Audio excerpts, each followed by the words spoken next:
Um, Ashok garu first వదిలా 1 ఎంత సూపర్గా తీసారంటే I saw that film and I was like this film part 2 must happen. And then Sampath Garu came and said that this is the film, the second part that we're doing. And I am like I was so impressed that somebody who's done his first film. Kani inta oka, it's not a very easy genre to pick. And oka Pallatoor story, దాన్ని ఇంత థ్రిల్లింగ్గా ఇంత ఇంట్రెస్టింగ్గా చెప్పడానికి Ashok garu and you've taken this film to the next level. So thank you. And a big congratulations మీకు ఎంత మంచి journey ముందుకి కూడా after this film. Because this film wouldn't have been possible if you didn't make Odela 1. Sampath గారు first Odela 1 చేసినప్పుడే మీకు Odela 2 story ఉందా? ఈ ఐడియా ఎలా వచ్చింది? అసలు దానికి కనెక్షన్ ఏముంది? దీనికి ఒక మంచి ఇంట్రెస్టింగ్ స్టోరీ ఉందండి. ఓదిలా 1 స్టోరీ చేయడానికి కారణం లాక్డౌన్లో చాలా తక్కువ క్రూతో ఏం చేయగలం అనుకున్నప్పుడు మా ఓదెల్లో జరిగిన రియల్ ఇన్సిడెంట్స్ ఊరు వెళ్ళినప్పుడు నా స్నేహితులు షేర్ చేసుకున్నప్పుడు అవన్నీ ఉండింది. So I wrote a story, దాన్ని మెటీరియలైజ్ చేసాం. ఓదెలా 1 రిలీజ్ అయింది. అది రిలీజ్ ఆహా మాధ్యమం ద్వారా అయింది, ఆహా ఓటీటీ ఛానల్ ద్వారా. తెలుసు ఆ తర్వాత చాలా పెద్ద సక్సెస్ అయింది. One fine day Ajit Thakur గారు he call me to his office. I went there, I sat with Ajit గారు అండ్ హీ రేస్డ్ దాట్. అరే అంత పెద్ద హిట్ అయింది కదా, why don't you make part 2 అన్నారు. అక్కడ ఆ సీడ్ పడిందండి. ఆయన అన్న తర్వాత అవును చేయొచ్చు కదా అని ఓదెలా 2 స్టోరీ రాసిన తర్వాత మళ్ళీ వాళ్ళందరికీ, వాళ్ళ టీం బాలా గారికి అందరికీ నేను నరేట్ చేయడం జరిగింది. They loved it. బట్ షూటింగ్కి వెళ్ళాల్సిన టైంలో కొన్ని అనివార్య, మీకు తెలుసు కదా, టెక్నికల్ రీజన్స్ వల్ల వాళ్ళు బ్యాకప్ కాకుండా ఇప్పుడు మధు గారి బ్యాకప్తో ముందుకెళ్ళడం జరిగింది. సో ఈ రకంగా ఈ పార్ట్ 2 రాయడానికి కారణం మేము ఎవ్వరం కాదు, ఆహా ఓటీటీ యాజమాన్యం. This is the truth, you can check with them. Yeah, 1కి 2కి క్వైట్ కాంట్రాస్ట్ ఉంది కంటెంట్ వైజ్. ప్లస్ ఈ కంటెంట్ మీరు అనుకోవడానికి ఏంటి రీజన్? అఖండ లాంటి ఒక బ్లాక్ బస్టర్ ఉంది శివుడి పాత్రలో, శివుడు అంశగా. సో ఇలాంటి ఏమైనా ఇన్ఫ్లుయెన్స్ చేసినాయా? అట్లా ఇన్ఫ్లుయెన్స్ చేసింది కాదండి. ఇది దీనికి కాంట్రాస్ట్గా భైరవి క్యారెక్టర్, తమన్నా క్యారెక్టర్ రాగానే అలా అనిపిస్తుంది. కానీ మనం ఎవరికైనా కష్టం వస్తే ఎవరి దగ్గరికి వెళ్తాం? ఇంటి కుటుంబంలో ఉన్న పెద్ద దగ్గరికి వెళ్తాం, లేదంటే పెద్ద దిక్కు దగ్గరికి వెళ్తాం, లేదంటే గాడ్ దగ్గరికి, దేవుడి దగ్గరికి వెళ్తాం. ఆ ఓదెల విలేజ్ కష్టం వచ్చినప్పుడు ఓదెల మల్లన్న దగ్గరికి వెళ్ళారు. ఆ ఓదెల మల్లన్న దగ్గర ఎవరు ఉంటారంటే శివశక్తులు ఉంటారండి. అక్కడ ఇప్పటికి కూడా ఉంటారు, వేములవాడలో కానీ అక్కడ కానీ స్టిల్ సత్తులు ఆర్ దే. సో అలా ఉన్నప్పుడు అలాంటి ఒక రోల్ని ఈ ఊరిని కాపాడడానికి ఒక బ్రిడ్జ్గా వాడితే బాగుంటుందేమని అనుకొని అలా కథ రాయడం జరిగింది. ఓదెల పార్ట్ 1 ఎక్కడైతే ఎండ్ అయిందో అక్కడ నుంచే ఈ సినిమా సెకండ్ పార్ట్ స్టార్ట్ అవుతుందండి. దీనికి కాంట్రాస్ట్గా జర్కీగా జంప్గా ఏమీ ఉండదు. సార్ తమన్నా గారు మీరు రీసెంట్ టైమ్స్లో అన్ని డిఫరెంట్ సినిమాలు చేస్తున్నారు. ఒక్క సాంగ్ చేసిన స్త్రీ 2 అయినా లేకపోతే బబ్లీ బౌన్సర్ అయినా డిఫరెంట్. సో ఈ ఓదిలా క్యారెక్టర్ మీకు ఫస్ట్ నేరేషన్ వచ్చినప్పుడు, లేకపోతే మిమ్మల్ని సంపత్ గారు అప్రోచ్ అయినప్పుడు సంపత్ గారితో ఉన్న అసోసియేషన్ రీజను ఆయన మీద ఉన్న కాన్ఫిడెన్సా, లేకపోతే ఈ కంటెంట్ మీకు నచ్చిందా? అసలు ఇలాంటి హెవీ స్పిరిచువల్ మీరు ఎంతవరకు సస్టైన్ చేయగలరు అనుకున్నారు? మిమ్మల్ని మీరు ఎలా ప్రిపేర్ అయ్యారు? చాలా క్వశ్చన్లు అడిగారు. First of all so good to see you after so long. చాలా హ్యాపీగా ఫీల్ అవుతున్నాను ఇక్కడ మీ అందరినీ మళ్ళీ చూసినందుకు. నాకు తెలిసినంత వరకు సినిమాలు ఎప్పుడూ ఒక డైరెక్టర్ విజన్ ఉంటుంది. అండ్ నేను ఎప్పుడూ కూడా I don't just read a story ever. నాకు ఎవరు ఒక స్క్రిప్ట్ పంపిస్తే నేను స్క్రిప్ట్ మాత్రం ఎప్పుడూ చదివాను. బికాజ్ నేను చదివితే అది నా వైపు నుంచి నేను ఏం అర్థం చేసుకుంటున్నాను అది అర్థం చేసుకుంటాను. కానీ సినిమా ఎప్పుడు it's a director's medium and it is a director's perspective. So when Sampath గారు told me the story of Odela 2 and Tamannaah నువ్వు భైరవి క్యారెక్టర్ ప్లే చేయాలి, ఇలాంటి ఒక శివశక్తి క్యారెక్టర్ ప్లే చేయాలి, నేను యాక్చువల్గా చాలా చాలా రిలేట్ అయ్యాను బికాజ్ ఐ ఫీల్ లైక్ చిన్నప్పటి నుంచి I been spiritual. It's something that is been a longing in me since I was a kid and I always feel like to change the system in any way, in any industry, you have to be a part of the system. So we both, me and Sampath Garu, have done a lot of commercial cinema. We've learned from commercial cinema, grown up in it. And I felt like now is the time to use commercial cinema for actually telling a story that we believe in a different way, which is very personal to us.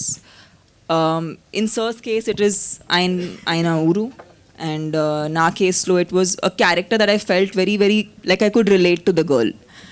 And they always say na like what is a strong woman anedi adugtu untaru, oka strong character play cheyali, but oka ammai actually andaru anukuntaru can be good or can be bad, but there are so many dimensions to a woman.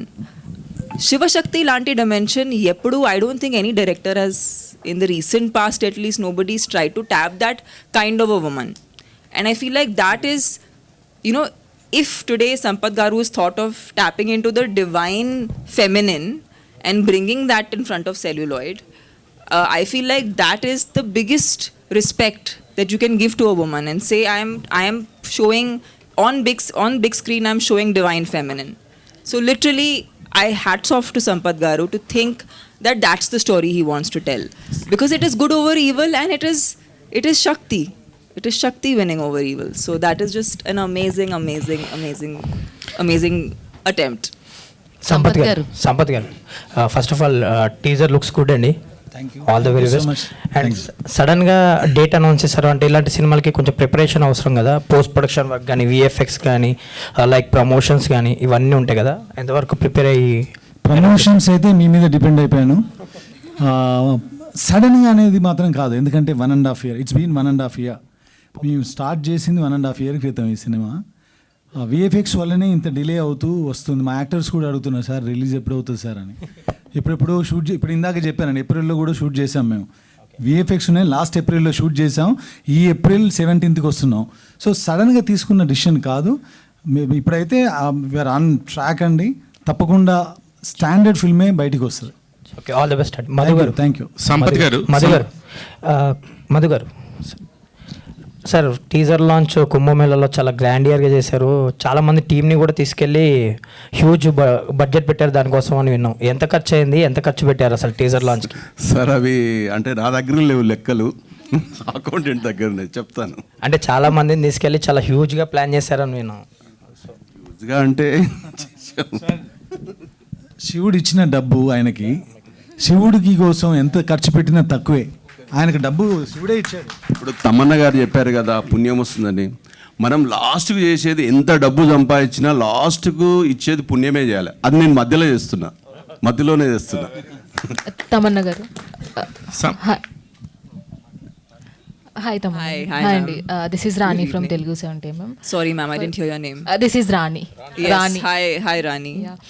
First of all మీరు ఒక 4-5 years నుంచి చాలా సెలెక్టెడ్గా ఉంటున్నారు, cinemas కూడా చాలా తక్కువగా select చేసుకుంటున్నారు. So may I know the reason for that? I don't think తక్కువ, అసలు నేను 365 days నుంచి 300 days పనిచేస్తాను. But so that is not తక్కువ for an actor. But point is I feel like నేను ఒక రీల్ తీసినా, ఒక సినిమా తీసినా, ఒక ఓటీటీ ప్లాట్ఫామ్లో లాంగ్ ఫార్మాట్ షో తీసినా మీకు ఒక కొత్త ఎక్స్పీరియన్స్ రావాలని కోరుకుంటున్నాను. నేను మళ్ళీ అదే చేసి మీకు బోర్ పెట్టుకుని ఎందుకు అదే మీరు బోర్ అవ్వకూడదని నేను కొంచెం వశిష్ఠ గారు చెప్పినట్లుగానే మీ చూసింగ్ కానీ మీ సస్టైనిటీ కూడా మిగతా అందరితో పోల్చుకుంటే చాలా ఇన్ని ఇయర్స్ ఉండడం అంటే చాలా నిజంగా గ్రేట్. యాజ్ ఏ ఒక ఆర్టిస్ట్గా, ఒక హీరోయిన్గా మీరు ఏదైనా స్క్రిప్ట్ కానీ సెలెక్ట్ చేసుకునేటప్పుడు what is the point you more అంటే మీరు ఎక్కువగా ఇంట్రెస్ట్ చూపించే పాయింట్ ఏంటి అంటే ఏం చెప్తారు? I think in today's times for actors, creators, it's important to give an audience an experience. That is what we are not having. Ippudu Vashishtha గారు normally నేను పర్లేదా చెప్పండి మాట్లాడవచ్చా? Thank you. సినిమాకి ఎందుకు వస్తున్నాము, థియేటర్కి ఎందుకు వెళ్తున్నాము ఇప్పుడు, అండ్ ఎందుకు మనం ఫ్యామిలీని తీసుకుని ఫ్రెండ్స్ని తీసుకుని ఎందుకు వెళ్తున్నాము? ఎందుకంటే ఇంట్లో కూర్చుని ఫోన్ పట్టుకుని ఏదో ఎవరు మాట్లాడుతున్నారో కూడా ఫోన్లో చూస్తున్నాము. అలాంటి లైఫ్ అయిపోయింది మనందరికీ. So we all want an experience. So I feel like whenever I'm choosing a story that is meant for celluloid, big screen experience, I have to think of an audience coming to the theatre and forgetting. They need to see a new world. They need to have a new experience. వాళ్ళు నార్మల్గా experience చేయలేని వాళ్ళకి థియేటర్లో వచ్చి రావాలి, because there is no other way they can have that. So that's the goal when I'm choosing a film. And ఈ సినిమాలో wow factor అంటే భైరవి అనే చెప్పాలి. సో పోస్టర్ రిలీజ్ అవ్వగానే అందరం చాలా ఎక్సైట్ అయ్యాము. సో ఆ అవుట్లుక్ మొత్తం రావడానికి సో మీ హోంవర్క్ కానీ సో సజెషన్స్ కానీ ఎక్కడి నుంచి రిఫరెన్సెస్ ఎక్కడి నుంచి తీసుకున్నారు? I think I want to answer this question ఎందుకంటే it's been almost 10-12 years, 4 films. మేము వానసాంగ్ చేసేప్పుడు ఏదైనా కాస్ట్యూమ్ కోసం వి స్ట్రగుల్ అయ్యే లాట్. ఆ పర్టికులర్ శారీ చాలా పాపులర్ అయింది అప్పుడు, white sari with black border. So ఆ టైంలో తను ప్రతిదానికి కొంచెం నా ఒపీనియన్, డిజైనర్ ఒపీనియన్ తీసుకునేది. బట్ యాక్చువల్గా చెప్పాలంటే ఇప్పుడు తమన్నాకి ఏ డిజైనర్ హెల్ప్, ఒపీనియన్ ఏది అక్కర్లేదు. తను డిజైన్ చేయగలదు. ఇప్పుడు she has got that much of command on our clothes అండి. ఈ పర్టికులర్గా ఈ కాస్ట్యూమ్ మనకంత బాగా నచ్చడానికి నీతా మ్యామ్ గారు మేజర్ పర్సంటేజ్ అవుతే నాది 0, మిగతాదంతా తమన్నదే. Just to add to her previous question, ఈ మధ్యకాలంలో అంటే కోవిడ్ తర్వాత ఓటీటీ వచ్చింది.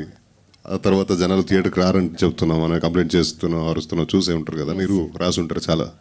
ఆ తర్వాత రీల్స్ ఇప్పుడు తెగ పాపులర్ అయిపోయి ఎవరు చూసినా రీల్స్ మీద ఉండిపోతారు గంటల కొద్దీ. సో అలాంటి వాళ్ళు ఒక సినిమాని థియేటర్కి వెళ్ళి వేళ్ళ కొద్ది డబ్బులు ఖర్చు పెట్టి ఆ సినిమా టికెట్ కంటే ఎక్కువ పాప్కార్న్కి డబ్బులు ఇచ్చి ఒక సినిమాని చూడాలి అంటే అది థియేట్రికల్ ఎక్స్పీరియన్స్ అయి ఉంటేనే. అలా చూస్తే మీరు రీసెంట్లీ మనం పెద్ద హిట్లు అయిన సినిమాలన్నీ అలాంటి ఒక లార్జర్ దాన్ లైఫ్ని మించిన ఒక ఎక్స్పీరియన్స్ ఇవ్వగలిగేటువంటి సినిమాలే ఆడుతున్నాయి. And this is Odela 2 is something. అంటే తమన్నా గారు అయితే వాళ్ళ కెరియర్ మొత్తం ఆమె చెప్పినట్టుగా చాలా కమర్షియల్ సినిమాలు తీశారు. And for an actor it's always a joy to experiment with something new, something which I have never done. ఎటువంటి క్యారెక్టర్ చేయడం, ట్రీట్ చేయడం, అది it's always a delight. And ఇంత మంచి క్యారెక్టర్ రాసినప్పుడు ప్రతిసారి ఇలాంటి క్యారెక్టర్లు రాయలేరండి. అండ్ ఇలాంటి క్యారెక్టర్ రాసినప్పుడు ఇలాంటి క్యారెక్టర్ నాకు ఎప్పుడు దొరుకుతురా అని ఆశపడే ఇలాంటి క్యారెక్టరే రాశారు సంపత్ గారు. And this is gonna B highlight. And I was totally blown just seeing her on the sets. All the best to the entire team. Sampath గారు, sorry I stopped you. Raja 1 second. Vasishta గారు, నాకు ఫస్ట్ ఓదిలా చూసినప్పుడు అరే గూస్ బంప్స్ వచ్చాయి first. ఎందుకంటే అరే ఇంత మంచి మేకింగ్ ఒక సినిమా ఓటీటీలో అలా వచ్చేసింది ఏంటి, బికాస్ ఆఫ్ కరోనా వల్లే వచ్చింది అనుకొని ఎంజాయ్ చేసినప్పుడు, ఇది కనుక ఒక పెద్ద స్పాన్ ఉంటే ఇంక ఇది ఎలా తీయొచ్చు అనే ఒక మైండ్ సెట్లో ఉన్నప్పుడు ఒక 2 సంవత్సరాల తర్వాత చూస్తే సంపత్ అన్న ఒక రిలీజ్ చేసినప్పుడు షాక్ అయిపోయాం. అరే పర్ఫెక్ట్గా పలానా వాళ్ళ చేతిలో, ఎవరి చేతిలో పడాలో వాళ్ళ చేతిలో పడింది అనిపించింది. మీ విషయం యూనివర్స్కి వినబడింది. అందుకే శివ చెప్పాడు కదా, శివుడు విన్నాడు. ఎస్. అయితే అంతే. ఇప్పుడు ఈ తమన్నా గారు రావటం, వీళ్ళందరూ రావటంతో ఈ సినిమాకి ఎంత స్పాన్ పెరిగింది. మీరు అంతకుముందు చేసిన అంత కష్టం ఇప్పుడు సంపత్ నంద్ గారి పేరు, తమన్నా గారి పేరు, వీళ్ళందరి పేరు రావటం వల్ల మీకు ఏమన్నా ఇబ్బంది అవుతుందా? అస్సలు ఇబ్బంది లేదు. ఇంకా యాడ్ ఆన్ ప్లస్ మనకి అంటే they have achieved what ever they have to. And ఇంత అప్పుడే చెప్పినట్టుగా ఇంత long sustaining career's is a testament for anybody's effort కానీ వాళ్ళ టాలెంట్ కానీ, ఇది ఒక టెస్టిమెంట్. అలాంటి వాళ్ళతో కలిసి పనిచేస్తుంటే మనకు ఒక either it will be a learning experience, లేదా అక్కడ అంటే ఆర్టిస్టులకి మనకి ఇక్కడ ఎలా అంటే సెట్లో నేను నువ్వు అనే ఒక పోటీ ఉంటుంది. అంటే not to prove it to anybody. అంటే ఒక మంచి పర్ఫార్మర్ ఎదురుగా యాక్ట్ చేస్తుంటే దాన్ని మించి నేను ఇంకా కొత్తగా ఏదో ట్రై చేయాలరా, ఇంకా గట్టిగా నేను యాక్ట్ చేయాలరా అనే ఒక ఛాలెంజ్ వస్తుంది. That will make his function better, perform better.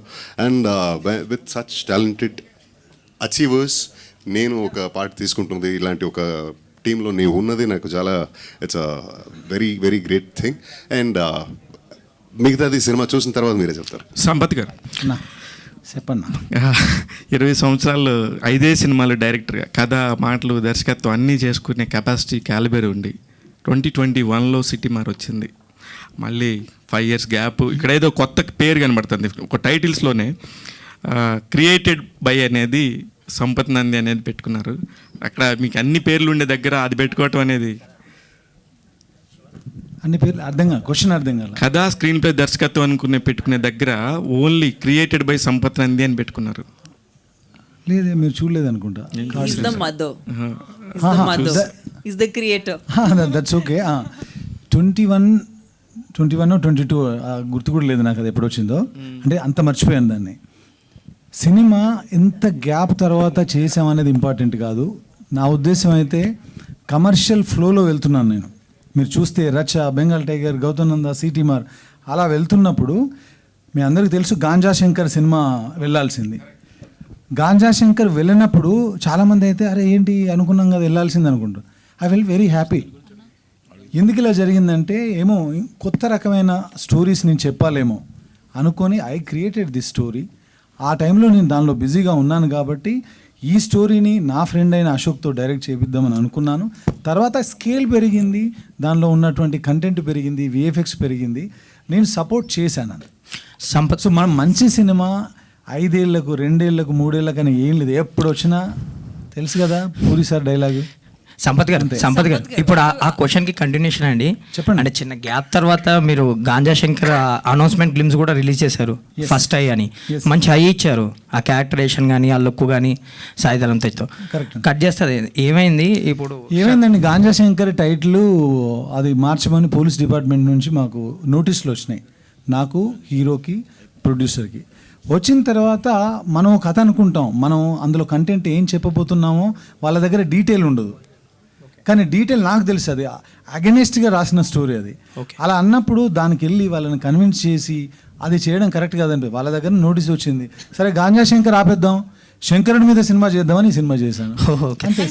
ఇప్పుడు నెక్స్ట్ సింపుల్ అంతే, అంతకుమించి ఏం లేదు. ఇప్పుడు శర్వానంద్ ఆలోచించింది టైటిల్ మారిస్తే సరిపోతుంది కదా, టైటిల్ మారిస్తే సరే స్టోరీ అన్నారు కదా.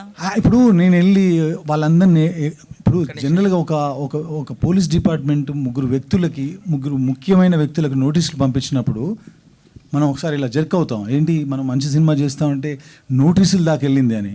అలా వెళ్ళినప్పుడు నేను ఆయనను కన్విన్స్ చేసి, ఈయనను కన్విన్స్ చేసి, అందరినీ కన్విన్స్ చేసి సినిమా చేసే కంటే నన్ను నేను కన్విన్స్ చేసుకుంటే బెటర్ కదా. అందుకని దానికన్నా ఇంకా బెటర్ స్టోరీ రాద్దాం అనుకున్నాను, ఇది రాసాను, తీసాను. సంపత్ నంది గారు, దట్స్ ఇట్. ఇప్పుడు శర్వానంద్ గారితో ఒక సినిమా చేయబోతున్నారు. చాలా పెద్ద హ్యూజ్ సెట్స్ చేయబోతున్నారు, చాలా పెద్దగా స్పాన్ తో చేస్తారు. అయితే వేసామండి, హ్యూజ్ గానే వేసాం. షూటింగ్ చేయాలి, దీన్ని రిలీజ్ చేసి షూటింగ్కి వెళ్ళాలి. నెక్స్ట్ ఏప్రిల్ నుంచి అండి షూట్? ఏప్రిల్. ఓకే, పక్కా డేట్ అనేది రాధామోహన్ గారు, ప్రొడ్యూసర్ గారు చెప్తారు, బట్ ఏప్రిల్. ఈ పనులు కూడా ఉన్నాయి కదా కొంచెం. సంపత్ గారు, ఇది మీ సొంతూరులో జరిగిన ఒక రియల్ ఇన్సిడెంట్ అన్నారు కదా? అవునండి. ఇందులో ఫిక్షన్ ఎంత, వాస్తవం? సెకండ్ దానిలో సొంతూరులో ఫిక్షనేనండి, ఫిక్షనల్ కంప్లీట్గా. ఫస్ట్ పార్ట్లో రియల్ ఇన్సిడెంట్స్ ఉన్నాయి. ఓకే, అది ఎక్కడైతే ఎండ్ అయిందో అక్కడ నుంచి ఈ సినిమా స్టోరీ స్టార్ట్ అవుతుంది. ఓకే, అది ఎక్కడికి లీడ్ చేసింది, కథ ఎలా సుఖాంతం అయింది అనేది rest of the story. Okay, Tamannaah గారు, so what are the toughest challenge faced for the Bhairavi character? Shivashakti character play చేసేటప్పుడు దీన్ని ఒక నార్మల్ పర్సన్లా ట్రీట్ చేయలేము. సొసైటీలో నార్మల్గా లివ్ చేసేవాళ్ళు ఎలా రియాక్ట్ అవుతారో అలాంటి రియాక్షన్స్ కూడా వాడలేము. So we really had to find a very internal way of communicating that. And I know that నా కెరియర్లో so many close-up eye shots has never happened as much as in this one film I've had close-up eye shots. So career ki saripotuna numbers of shots have happened of my eyes. But yeah, I think it's a different, the biggest challenge was how to make you feel something authentically, not to look gimmicky. అంటే Shivashakti character play చేస్తున్నాము, కొన్ని obvious ideas వస్తాయి, ఒక look కూడా ఒక obvious లాంటి look మైండ్లో వస్తుంది. సో అవన్నీ అవాయిడ్ చేసుకుని మిమ్మల్ని బిలీవబుల్గా అయినా మ్యాజికల్గా ఎలా చూపించాలో అది బిగ్గెస్ట్ ఛాలెంజ్. వశిష్ఠ గారు, సంపత్ వశిష్ఠ గారు, దానికి ఒక రెఫరెన్స్ లేదు, అది దట్స్ బిగ్గెస్ట్ థింగ్. వశిష్ఠ గారు, హాయ్ అండి, myself Hemamalini here. So Odela చూశాను, చాలా చాలా బాగా నచ్చింది మీ క్యారెక్టర్ పరంగా. అండ్ ఓదెలా 2లో అయితే అసలు ఏం తీస్తారా, ఓదెలా 2 అని పెట్టారు, టీజర్ రిలీజ్ చేయకముందు అనుకున్నాం. బట్ మిమ్మల్ని పెట్టి అంత విఎఫ్ఎక్స్ పెట్టి అలా తీస్తారని అస్సలు ఎక్స్పెక్ట్ చేయలే. దట్ వాజ్ లైక్ వావ్ అనిపించింది. అయితే వి ఆల్ నో హరిప్రియ గారు ఈజ్ యువర్ వైఫ్, అండ్ ఆవిడ ఈ మీ ఓదెలా చూసినప్పుడు what is her reaction, and తన నుంచి అండ్ మీరు ఏదైనా స్టోరీ వచ్చినప్పుడు హౌ యూ బోత్ డిస్కస్ ఏంటి? We complement each other with respect to work. Work discuss చేసుకుంటాం, ఒపీనియన్స్ మాత్రమే ఇస్తాం, డిసిషన్స్ ఇవ్వం, సూపర్. జడ్జ్ చేయం. ఇది మన పాలసీ కొన్ని సంవత్సరాలుగా, since the days we were in love. And cinema ఇంకా చూడలేదు, కానీ గెటప్ వేసుకొని ఒకసారి వీడియో కాల్ ఫేస్ టైం చేస్తే అసలు గుర్తుపట్టలేదా? గుర్తుపెట్టలేదు కదా, భయపడింది. సూపర్ అసలు. అండ్ మీకైతే అందరూ భయపడతారు క్లైమాక్స్ లో, అదైతే నేను చెప్పగలను. టీజర్ లోనే ఒక షాట్ ఉంది కదండి పంచభూతాలది, that was like ultimate shot, చాలా చాలా బాగుంది. అంటే మీ క్రియేటివ్ వర్క్ అన్నది ఇంకా మాకు మీ విజువల్ ఏంటి అన్నది మా దాకా రీచ్ అయిందని అయితే నేను చెప్తాను డెఫినెట్లీ. సంపత్ నంది గారు, థ్యాంక్ యూ సో మచ్ అండి. అది ఒక పర్టికులర్ సీక్వెన్స్ అండి, ఒక 8 to 12 minutes ఉంటుంది, చాలా బాగా నచ్చుతుంది, ఎస్పెషల్ మనందరికి బాగా నచ్చుతుంది. సూపర్. అండ్ తమన్నా గారు, లైక్ చాలా మంది ఇలాంటి ఒక క్యారెక్టర్స్ చేస్తున్నప్పుడు, డివోటీ క్యారెక్టర్స్ చేస్తున్నప్పుడు దే యూస్ టు డూ, కొంతమంది నాన్ వెజ్ తినరు, లేదంటే చెప్పులు వేసుకోకుండానే ఉంటారు షూట్ అయినంత వరకు. సో ఇలాంటివి మీరేమన్నా చేశారా ఈ క్యారెక్టర్ చేస్తున్నప్పుడు, ఓ anything? See, Andy, I of course was not eating non-veg during the shoot, but I'll tell you one thing. I feel like whatever I have done in the process of the film is also a part of my daily life. Like meditation is a part of my daily life. I don't believe in doing something on Sunday and then never doing it again. It's not my personality. So whatever I've actually, I think because I was doing many things that were for my betterment, for my growth, for my spiritual growth, for my growth as a person, I think that is what actually became all the food for the prep for this film. And I really think this is not a film for me. This is something else that's happened, and it's very personal, it's very emotional. I don't know, I haven't seen the film, but when I was shooting, it was a surreal experience for me. So yeah, whatever I've been doing in this film, actually a lot of the things I do in my daily life also. All the very best. Since you raise the question, ఈ సినిమాలో తను జనరల్గానే తినట్లేదు, కానీ మేమెవరం కూడా యూనిట్లో ఉన్న వాళ్ళందరూ పాపం ఫైటర్స్ వచ్చినప్పుడు కూడా కెమెరామెన్ డిపార్ట్మెంట్ వాళ్ళు, లైట్ మెన్ అందరికీ నాన్ వెజ్ ప్రొవైడ్ చేయలేదు. చెప్పులు అంటే కెమెరా డిపార్ట్మెంట్ వాళ్ళకి యాజ్ యూ నో టెక్నికల్గా అలాంటివి వాడారు. కానీ అందుకే ఒక పిల్లాడి అంటే ఆ అబ్బాయి, నా పేరు తెలియదు, డ్రైవర్ ఒక ఆయనకు సారీ చెప్తున్నాను నేను. ఒకరోజు మేము షూట్ చేస్తూ ఉంటే ఆడు తట్టుకోలేక పక్కకి వెళ్ళిపోయి ఎక్కడో ఆమ్లెట్ వేసుకొని తిన్నాడు. తింటే ఆ విషయం తెలిసి అతన్ని బయటికి పంపించాము. అది ఆయన మీద కోపంతోనో ఏదో మేము పంపించగలమనే ఒక బలుపుతోనో చేసింది కాదు. మేము అందరం ఇంత పవిత్రంగా పద్ధతిగా ఒకటి నమ్మి చేస్తున్నాం. అది ఏ రేంజ్కి వెళ్తుందో ఎక్కడ ఆగుతుందో మాకు తెలియదు. బట్ మేము ఒకటి బిలీవ్ చేసినప్పుడు మా దగ్గర పనిచేసే డ్రైవర్ కూడా అది నమ్మితే బాగుండని అనుకొని పంపించడం జరిగింది. తమ్ముడు సారీ, నీ మీద కోపంతో చేయలేదు నేను. All the best for the entire team. Ashok garu, sir mic pass చేయరా సార్? మీరు అంటే ఇందాక మాట్లాడేటప్పుడు విన్నాం తప్ప ఇప్పుడు చాలా సైలెంట్గా కనపడుతున్నారు. మీరు సెట్స్ మీద ఎలా ఉండేవారు, అండ్ సంపత్ నంది గారితో మీ బాండింగ్ ఏంటి? కూల్ అండి, ఎందుకంటే సైలెంట్గా ఉన్నారు కదా, చాలా వైలెంట్ అండి ఆయన. ఇది అంటే 3వ సినిమా తనతో తన డైరెక్షన్లో యాక్ట్ చేస్తున్నది. వదిలవన్ తర్వాత ఒక కన్నడ సినిమా, ఇది మళ్ళీ 3వది. సైలెంట్గా ఉంటాడు, is a silent assassin, very violent fellow by heart. Actors ఎలా ఉన్నారు, ఏం ఫీల్ అవుతున్నారో అసలు పట్టించుకోడు. ఇది ఎలా ఉంది కదా, అలా కాదని ఇంకోటి ఇంకోటి ఇంత ఇంత సట్టల్గా ఉంటుంది ఎక్స్ప్రెషన్. అస్సలు రియాక్షన్సే ఉండవు ఫేస్లో. టేక్ ఓకేనా లేదా కన్ఫ్యూజ్ అయిపోతాం మనం కలిసి. ఇంకోటి అంటాడు అంతే. And please. First of all Sampath గారి రైటింగ్ అంటే నాకు చాలా ఇష్టం అండి. ఫస్ట్ ఓదల రైల్వే స్టేషన్ కానీ ఇది కానీ తను ఏదైతే చెప్పాడో అది ఫాలో అవుతాను బ్లైండ్గా, ఫాలో అయ్యాను కూడా. సో అది తమన్నా గారు సారీ తమన్నా గారు నంది గారు సారీ సంపత్ నంది గారు. I think you and me together are Sampath and Tamanna. Actually ఒక మిల్కీ బ్యూటీలో శివశక్తిని చూడాలని ఎట్లా అనిపించిందండి? ఏమండి మీరు చూడండి, నా దగ్గరకు వచ్చి ఇట్లా ప్రొఫైల్లో చూడండి, మీకు అనిపిస్తుంది. నేను చూడడం కాదు, మీకు అనిపించట్లేదు. Ma'am, I'm very Look at her curious. nose. No, I'm actually curious. What do you mean by? Yes, Ante me? No, one second. I'm asking. You're a woman also, right, ma'am? What's your name? Lakshmi. Lakshmi? It's not a negative No. question actually. I know the question is the answer also. Okay, you're saying Milky Beauty. Why you looked at a Milky Beauty and thought that she can be Shiva Shakti? Your question, ma'am, has the answer in it. He doesn't look at Milky Beauty as something that is to be shamed or to feel bad about, or glamour in a woman is to be celebrated, and we women must celebrate ourselves. Yeah. Then we can expect other people to celebrate us. But if we look at ourselves in a certain way, then nobody can respect us, right? Here we have a wonderful gentleman who doesn't look at women like that. He looks at women like divine. Yeah, and great. divine can be glamorous, divine can be lethal, divine can be powerful, divine can be many. I mean, a woman can be many things. And you have a wonderful name. Your name is Lakshmi. Yeah, thank So you. you must know how powerful that is.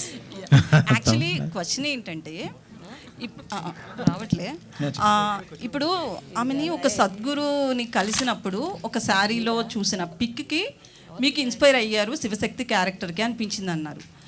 But ఏంటంటే ఒక పిక్లో చూడడం వేరు, ఒక ఫోటోలోనే ఒక గెటప్లో చూడడం వేరు, రియల్గా సెట్స్లో చూడడం వేరు. ఈవెన్ ఇప్పుడు ఆమెని ఒక ఫస్ట్ రిలీజ్ చేసినప్పుడు ఫస్ట్ ఫ్రేమ్లోనే తమన్నా శివశక్తి అనేది అందరూ కూడా షాక్ అయ్యారు. At the same time teaser చూసినప్పుడు అంతే బాగుంది అని అంత మంచి టాక్ కూడా వచ్చింది. సో ఎవరికైనా కూడా తమన్నాని ఎలా చూసారు అనేది అనిపిస్తుంది. అది మీకు ఎవరు చెప్పలేదని నేను అడిగింది యాక్చువల్లీ నెగిటివ్ క్వశ్చన్ కాదు. So I took it very positively. నేను చెప్తా వినండి. ఇప్పుడు తమన్నా డెబ్యూ అయితే టక్కున చూసి నేను జడ్జ్ చేసేవాడిని కాదేమో. ఆ journey is like 10-15 years journey.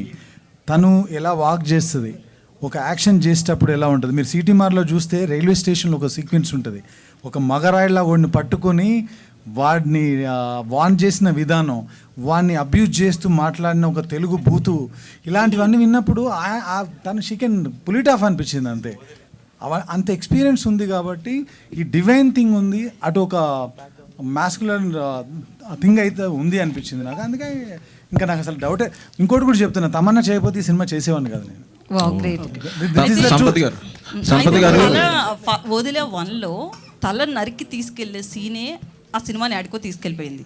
So ఇందులో ఎట్లుంటది? వదిలే 2లో కూడా మళ్ళీ వచ్చిందా ఏంటంటే మీరు ఇందులో థియేటర్లో కూర్చోగానే మళ్ళీ ఇంకొకరు ఎవరినో తల నరుకొని తీసుకెళ్లే షాట్తోనే ఓపెన్ అవుతుంది. That will give you some kind of interest. అయితే థియేట్రికల్ రైట్స్ విషయంలో చాలా టఫ్గా ఉన్నారని అంటున్నారు. టాక్ ఏంటంటే ఓటీటీ రైట్స్ కూడా బాగా పోయిందని చెప్పి తెలిసింది. అయితే థియేట్రికల్ రైట్స్ విషయంలో కొంచెం ఎక్స్పెక్టేషన్స్ ఎక్కువ పెట్టుకున్నారు అని. ఈయన అన్ని ఖర్చు పెట్టాడండి. నన్ను ఎక్కడో ఉంటాయని మా ఇద్దరికి పెద్దగా అంతకుముందు 100 ఏళ్ళ జర్నీ లేదు. నమ్మి కథను నమ్మి ఆయన సినిమా, మీరు ఇందాక అడిగారు కుంభమేళకి ఎంత అయిందని, మీ దాకా ఆ న్యూస్ వచ్చిందంటే ఎంత నమ్మి పెట్టారు. ఆయన పెట్టిన డబ్బులు ఆయనకు వచ్చేలాగా మేము అడగడం తప్పు కాదు కదా.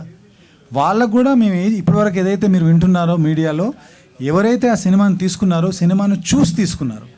ఇంతకుముందు ఆ పాత రోజులు పోయినాయి. మనం టీజర్గా వదిలాము, 4 మాయ షాట్లు చేసాము, వచ్చి కొనుక్కెళ్ళిపోయారు.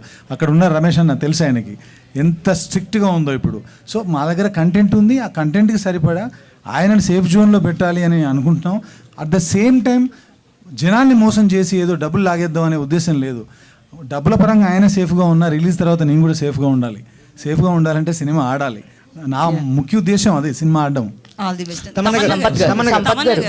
తమన్నా గారు యాక్చువల్లీ క్లైమాక్స్ సీన్ ఒక 12 minutes అట్లా మీ మీదే ఉంటుంది అని చెప్పారు కదా, సో అది ఎలా ఉండబోతుంది? ఎందుకంటే మెయిన్ ఇలాంటి సినిమాలకి క్లైమాక్స్ థియేటర్ నుంచి బయటకు వెళ్ళేటప్పుడు మన మైండ్ ఫీలే ఆ సినిమా మీద ఇంపాక్ట్ చూపిస్తుంది. మీ సీన్ విషయంలో ఎట్లాంటి కేర్ తీసుకున్నారు? మ్యామ్, మీకు అంతా ఇప్పుడే చెప్పేస్తే మీరు ఏం చూస్తారు సినిమాలో? చెప్పకపోతేనే బెటర్. హోప్ఫుల్లీ బాగుంటుంది, హోప్ఫుల్లీ మీకు నచ్చుతుంది, మీరు మీ ఫోన్లో చూడరు, అదే హోప్ చేస్తున్నాము. సంపత్ గారు, వశిష్ఠకి ఇది బిగ్గెస్ట్ ఫిల్ము. మనం అరుంధతిలో ఇప్పటికీ గుర్తుపెట్టుకునే Sonu Sood character with dubbing voice, ఇక్కడేమో ఒరిజినల్ వాయిస్. సో వశిష్ఠ ఎంతవరకు పుల్ చేశాడు? వశిష్ఠ అంటే తనకు వదిల పార్ట్ 1 చూసినప్పుడు నేను యాక్చువల్గా వశిష్ఠ కనెక్ట్ అయింది. నేను మఫ్టీ అనే ఒక మూవీ చూసానండి ఎక్కడో బెంగళూరులో. మఫ్టీ చూసినప్పుడు ఒక క్యారెక్టర్ అలా స్ట్రైకింగ్గా నాకు స్ట్రైక్ అయిపోయింది. ఆ తర్వాత అందులో కాస్ట్ చేద్దాం అనుకున్నప్పుడు లీడ్ యాక్టర్గా నాకు ఆయన టక్కున గుర్తొచ్చి కాంటాక్ట్ చేసి అలా మా పరిచయం జరిగింది. ఆయనకు నేను కనెక్ట్ అయిందే ఆయన టాలెంట్ చూసి. సో పార్ట్ 1లో ఏదైతే ఉందో దాన్ని డబల్ థ్రైస్ కూడా ఇందులో ఆయన పుల్ ఆఫ్ చేయగలిగాడు. ఈ మూవీలో క్లైమాక్స్లో ఆయన చేసిన పర్ఫార్మెన్స్ చాలా రోజుల పాటు, అప్పట్లో సోను సూద్ గారు ఎలాగైతే గుర్తున్నారో ఈయన కూడా అలా గుర్తుంటారు తప్పకుండా. ఈ సినిమాని మీరు ఈషా ఫాలోవర్ కాబట్టి జగ్గే వాసుదేవ్ గారికి చూపించే అవకాశం ఉందా? ఆయనకు చూపించే అవకాశం ఉందండి. చాలా మందికి మనకు నేను నేమ్స్ చెప్పదలుచుకోలేదు, బట్ నేషనల్ రేంజ్లో చాలా మందికి సినిమా చూపిద్దాం అనుకుంటున్నాం. సంపత్ గారు, యాక్చువల్గా ఈ శివసత్తులు ఇది అనేది తెలంగాణలో పర్టికులర్గా దక్షిణ కాశీగా పిలువబడే వేములవాడలో ఎక్కువ ఫేమస్ కదా.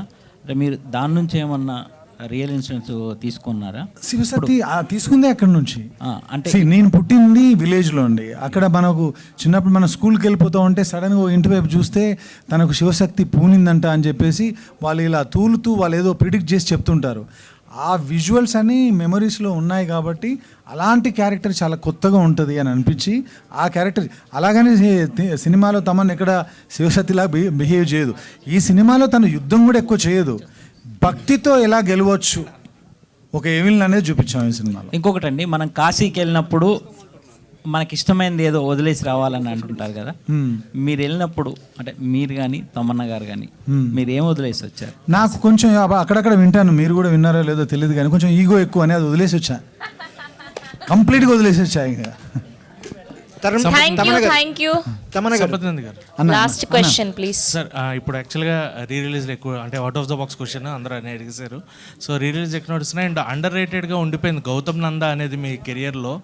సో అది ఇప్పుడు మళ్ళీ రిలీజ్ చేస్తే ఏమన్నా జనాలకి మళ్ళీ అది రీచ్ ఉండే, ఎందుకంటే చాలా సినిమాలు ఇలా వచ్చి మళ్ళీ హిట్ అవుతున్నాయి ఇప్పుడు రీ రిలీజ్లు. సో దానికి ఏమైనా ప్లాన్ చేస్తున్నారు? అది నాకు తెలియదండి, బట్ ఇప్పుడు ఓవర్ రేటెడ్ అయిపోయింది, అది అండర్ రేటెడ్ అప్పుడైంది. ఇప్పుడు ఎక్కడ చూసినా ఎవ్రీ డే లేదంటే 2 daysకి వన్స్కి నాకు దాని నుంచి రీల్స్ వస్తూనే ఉంటాయి, ఇది రిలీజ్ చేయండి అని. మేబీ ఒకసారి గోపి గారితో ప్రొడ్యూసర్స్తో మాట్లాడి విల్ ప్లాన్ ఇట్ అండి. తమన్నా గారు తప్పకుండా ప్లాన్ చేస్తాం. తమన్నా గారు, last question please. As an యాక్ట్రెస్గా మీరు డిఫరెంట్ జానర్స్ని ట్రై చేశారు. అరణ్మయ్ 4 కావచ్చు, లవ్ స్టోరీస్ 2 కావచ్చు, అలా యాక్ట్రెస్గా అన్ని ట్రై చేశారు. సో శివశక్తి క్యారెక్టర్ అనేది complete opposite side of the world. So Kashi కూడా మీరు ఎప్పుడు వెళ్ళలేదు అన్నారు. ఇటువంటి రోల్ చేయడానికి ఒక స్టోరీలో విన్నప్పుడు ఎటువంటి బ్యారియర్స్ చూశారు, దాన్ని ఎట్లా బ్రేక్ డౌన్? సారీ మీరు ఎండ్లో ఏమో చెప్పారు అర్థం కాలేదు. ఈ స్టోరీ విన్నప్పుడు ఇటువంటి బ్యారియర్స్ ఉంటాయి, యాక్టర్గా ఈ క్యారెక్టర్ మనం పోర్ట్రే చేయగలమా లేదని సమ్ బ్యారియర్స్ ఉంటాయి మైండ్ సెట్లో. సో వాటిని మీరు ఎలా బ్రేక్ డౌన్ చేశారు? ఐ థింక్ ఆనెస్ట్గా చెప్పాలంటే ఈ కథ విన్నప్పుడు ఇలాంటి స్టోరీ మేము చెప్పాలని అనిపించింది. బ్యారియర్స్ కన్నా ఐ థింక్ ఇది చెప్పాలని అనిపించింది. ఆనెస్ట్గా ఒక డిస్కనెక్షన్ ఫీల్ అవ్వలేదు. In fact I felt very connected, which is why I wanted to do this. So అంటే శివుడికి మీరు డివోట్ కాబట్టి, ఓషో ఫాలోవర్ కాబట్టి అట్లా ట్రై చేశారా ఈ మూవీని?